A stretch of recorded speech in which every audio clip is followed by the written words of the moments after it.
নমস্কাৰ বন্ধু বান্ধৱীসকল।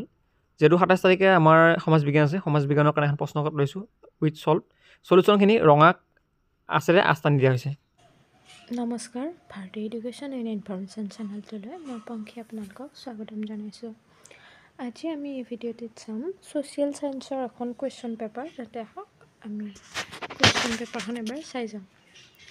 ফাৰ্ষ্ট কুৱেশ্যনটো হৈছে, কোন চনত অসমৰ বাবে মুখ্য আয়ুক্ত পদ সৃষ্টি কৰা হৈছিল? অপশ্যন হৈছে 1874 চনত, নেক্সট অপশ্যন 1876 চনত, 1884 চনত, 1885 চনত। নেক্সট কুৱেশ্যন হৈছে, বংগ বিভাজনৰ অন্তৰ্নিহিত উদ্দেশ্য আছিল?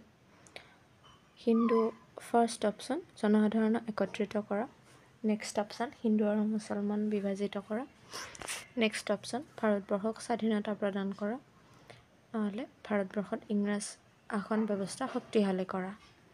ইয়াতে কেইটামান দিছে, 1, 2 and 3 are correct. 1, 2 আৰু 3 শুদ্ধ।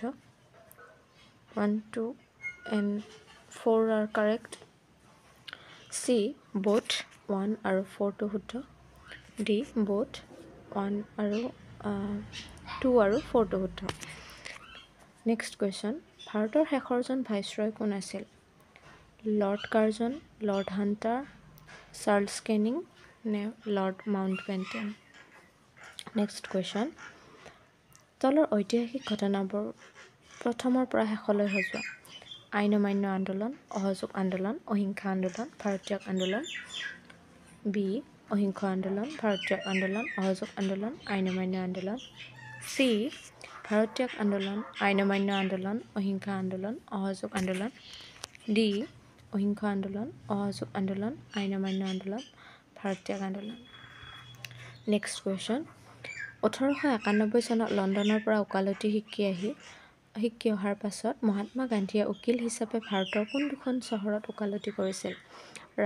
ফাৰ্ষ্টটো হৈছে ৰাজকোট আৰু নাগপুৰ, বি, ৰাজকোট আৰু বোম্বাই, চি, কলকাতা আৰু বোম্বাই, ডি, কলকাতা আৰু নাগপুৰ। নেক্সট কুৱেশ্যন, নিম্নলিখিত কোনটো মন্তব্য সত্যাগ্ৰহৰ বিষয়ে সত্য? এ, চৰকাৰৰ ৰাজনৈতিক কাৰ্যকলাপ দমন কৰাৰ ক্ষমতা দিয়া নাছিল। বি, ইয়াৰ দ্বাৰা 2 বছৰ ধৰি ৰাজনৈতিক বন্দীক বিচাৰৰ অবিহনে আটক কৰাৰ অনুমতি দিয়া নাছিল। চি, ইয়াৰ দ্বাৰা 2 বছৰ ধৰি ৰাজনৈতিক বন্দীক বিচাৰৰ অবিহনে আটক কৰাৰ অনুমতি দিয়া হৈছিল। ডি, গান্ধীজীয়ে সমগ্ৰ দেশতে ৰাওলাট আইন 1920 চনৰ বিৰুদ্ধে সত্যাগ্ৰহ কৰাৰ সিদ্ধান্ত লৈছিল। 7 নম্বৰ কুৱেশ্যন, কোনে মফত মিলছলৈ আৰ্জি লিখিছিল আৰু উল্লেখ কৰিছিল যে ব্ৰিটিছে প্ৰৱৰ্তন কৰা ভূমি ৰাজহ কৃষকে দিব পৰাতকৈ বহু বেছি আছিল? First option Maniram Dewan, B, Kumudhar Konwar, C, Anandaram Dhekial Phukan, D, Piyali Phukan. Next question, উত্তৰ পূব ভাৰতৰ প্ৰথমখন বৃত্তিমুখী বিশ্ববিদ্যালয় হ'ল? অসম কৃষি বিশ্ববিদ্যালয়, গুৱাহাটী বিশ্ববিদ্যালয়, অসম পশু চিকিৎসা মহাবিদ্যালয়, ডি, অসম চিকিৎসা মহাবিদ্যালয়। 9 নম্বৰ কুৱেশ্যনটো হৈছে, অসমীয়া ভাষাক স্কুল, অফিচ, কাছাৰীত মাধ্যম হিচাপে পুনৰ প্ৰতিষ্ঠা কৰা বছৰটো হ'ল? 1873 চন, 1875 চন, 1879 চন, 1871 চন। 3 নম্বৰ কুৱেশ্যনটো হৈছে, তলৰ কৃষক বিদ্ৰোহৰ ঘটনাবোৰ প্ৰথমৰ পৰা শেষলৈ সজোৱা। নম্বৰ এ অপশ্যন লাচিমা, ফুলগুৰি ধোঁৱা, ৰঙিয়া, পথৰুঘাট। বি, পথৰুঘাট, ৰঙিয়া, ফুলগুৰি ধোঁৱা, লাচিমা। চি, ফুলগুৰি ধোঁৱা, ৰঙিয়া, পথৰুঘাট, লাচিমা। ডি, ফুলগুৰি ধোঁৱা, ৰঙিয়া, লাচিমা, পথৰুঘাট। 11 নম্বৰ কুৱেশ্যন, কাৰ উদ্যোগত জ্ঞান প্ৰদায়িনী সভা প্ৰতিষ্ঠা কৰা হৈছিল? অপশ্যন এ, আনন্দৰাম ঢেকিয়াল ফুকন আৰু গুণাভিৰাম বৰুৱা। অপশ্যন বি, আনন্দৰাম ঢেকিয়াল ফুকন আৰু দেৱীচৰণ বৰুৱা। অপশ্যন চি, জগন্নাথ বৰুৱা আৰু গুণাভিৰাম বৰুৱা। অপশ্যন ডি, হেমচন্দ্ৰ বৰুৱা আৰু আনন্দৰাম বৰুৱা। 12 নম্বৰ কুৱেশ্যন, বসুধৈৱ কুটুম্বকম এই বাক্যশাৰী মূলতঃ আহিছে উপনিষদৰ পৰা, মহোপনিষদৰ পৰা, মহাভাৰতৰ পৰা নে ৰামায়ণৰ পৰা? নেক্সট হৈছে মেটছ কৰা। তলৰ নৃত্যবোৰৰ ৰাজ্যৰ লগত মিলোৱা আৰু শুদ্ধ উত্তৰটো বাছি উলিওৱা। কথাকলি, ভৰতনাট্যম, ওডিচী, সত্ৰীয়া। ইয়াৰে এইবোৰ মিলাব দিছে অসম, তামিলনাডু, মালায়ালাম আৰু উৰিষ্যাৰ লগত। নেক্সট কুৱেশ্যন হৈছে, নাট্যশাস্ত্ৰখন কোনে ৰচনা কৰিছিল? কালিদাসে, কৌটিল্যই, মাধৱাচাৰ্যই নে ভৰতমুনিয়ে? নেক্সট কুৱেশ্যন তলৰ যুক্তিবোৰ চোৱা আৰু শুদ্ধটো বাছি উলিওৱা যুক্তি এ খৰাংগৰ চৰ্চা চিত্ৰাংকনৰ লগত জড়িত কাৰণ এই চৰ্চাৰ প্ৰয়োগ অৱস্থাত দেৱাল চিত্ৰত দেখা গৈছিল ইয়াত এটো শুদ্ধ কিন্তু আৰটো অশুদ্ধ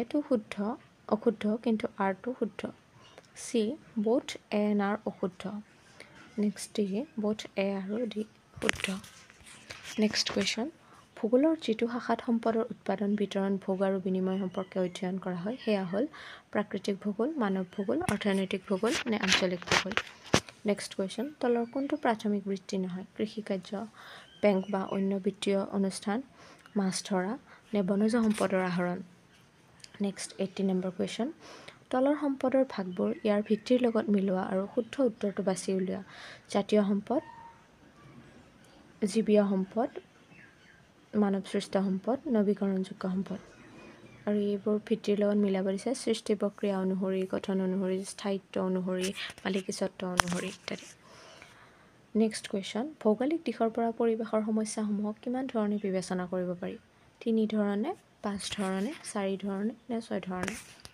নেক্সট কুৱেশ্যন বৰ্তমান পৃথিৱীৰ বয়স হ'ল 47,400 নিযুত বছৰ নেক্সট হৈছে 4600 নিযুত বছৰ নেক্সট হৈছে 3400 নিযুত বছৰ নেক্সট হৈছে 5000 নিযুত বছৰ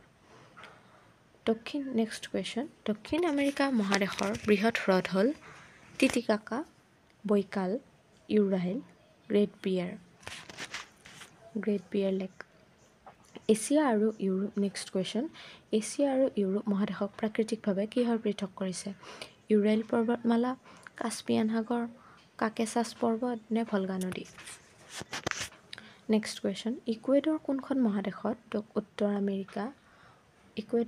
মহাদেশত অৱস্থিত উত্তৰ আমেৰিকা নে দক্ষিণ আমেৰিকা নে আফ্ৰিকা নে Asia next question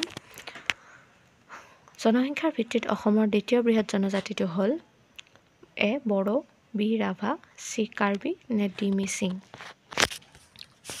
next question অসমৰ কোনখন ৰাষ্ট্ৰীয় উদ্যানত বনৰীয়া ঘোঁৰা আৰু দেওহা দেখা যায় নম্বৰ 1 অপশ্যন নামেৰি ৰাষ্ট্ৰীয় উদ্যান মানাহ ৰাষ্ট্ৰীয় উদ্যান কাজিৰঙা ৰাষ্ট্ৰীয় উদ্যান নে ডিব্ৰু চৈখোৱা ৰাষ্ট্ৰীয় উদ্যান নেক্সট কুৱেশ্যন বৰ্তমান অসমত থকা সংহত আন্তঃগাঁথনি নেক্সট কুৱেশ্যন বৰ্তমান অসমত থকা সংহত আন্তঃগাঁথনি উন্নয়ন কেন্দ্ৰৰ সংখ্যা হ'ল 7টা নে 5টা নে 9টা নে 10টা নেক্সট কুৱেশ্যন গুৱাহাটী আৰু শ্বিলং সংযোগ কৰা ৰাষ্ট্ৰীয় ঘাইপথটো হ'ল NH 52 52 নং ৰাষ্ট্ৰীয় ঘাইপথ 37 নং ৰাষ্ট্ৰীয় ঘাইপথ 40 নং ৰাষ্ট্ৰীয় ঘাইপথ নে 31 নং ৰাষ্ট্ৰীয় ঘাইপথ নেক্সট কুৱেশ্যন 2011 চনৰ তথ্য মতে অসমৰ ভিতৰত অধিক সংখ্যক জনসংখ্যাৰ জিলাখন হৈছে কামৰূপ মহানগৰ নগাঁও যোৰহাট নে ধেমাজি 29 নম্বৰ কুৱেশ্যন আনচাৰ তলৰ কোনজন ব্যক্তিয়ে ভাৰতৰ সংবিধান খচৰা সমিতিৰ সদস্য নাছিল N Gopalaswami Ayyangar K M Munshi Jawaharlal Nehru নে ডি পি খৈতান